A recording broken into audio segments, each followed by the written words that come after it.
Ընտրություններից անմիջապես հետո իշխանությունը որոշեց, որ թանկացնի ակցիզային հարկը։ Արդյունքում ծխախոտը, ալկոհոլը եւ վառելիքը թանկանում են, սպասելի էր։ Այո, էլի է թանկանալու։ Ու սպասում էինք դա։ Որովհետև ծախս էր արին, խաբեցին եւ այլը, հետո անցան բնական սպասարկման թանկացումներն է բնական պետք է լինեն։ Անխուսափելի է դա։ Էլի է ոնց ենք ապրելու, կեսը գնացել է Հայաստանի, կեսն է պետք է գնա։ Այս ժողովուրդը ձեզ ինչ արի, հարգելի իշխանություն։ Արա հենց արեք ձեզ էլ լավերն է, ժողովրդուն էլ լավերն է, էլի։ Մենք այս հողի վից ես ենքոմ չեմ գնալու։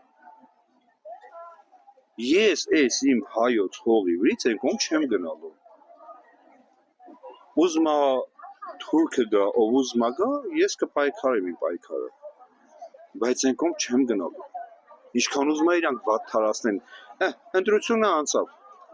ակցիզային հարկը եղի բարձացավ, կարաս ասես։ Այ ընտրություններից անմիջապես հետո ակցիզային հարկը թանկացավ եւ դրանով Գիտեմ, ակցիզային հարկը դա ձև է, դա էս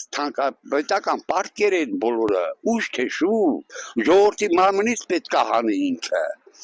այդքան հարկեր հասկացան, կամ սիգարետները որքան թանկացնում է հիմարավային, շիբուխը խիար թանկացնում, չէ որ մարդիկ ծխում են դարդից, գոնե մի տեսակ, երկու տեսակ, այժմ սիգարետ պտիրնի, որ մարդը պետք է ծխի, դու ուզում ես 2000 դրամ շինի միտուփը, մարդը դարդից է ծխում, օրը գալու է, որ ասենք համաշխարհային բանկը կամ Երազույսկի բանկերը ասելու են ախպեր ջան, դու մենք քեզ տվել ենք այսքան տարով, այսքան տոկոսով բան, ինքը գիտես ինձ կոպիտ բիզնես ան, 2%-ով համաշխարհային բանկից 1%-ով վերցնում է, ժողովրդի վզին դրան 16-20%։ Դա օդից փող է աշխատում, այդ միլիոնները, բացի այդ իրանց թափված ծախսերը, ոնց ուզում են գնում են, ոնց ուզում են ապրում են, ինչ ուզում են անում են, դա այդպես ետ չի երկարի, բայց մարդիկ պրոստը մեղք են,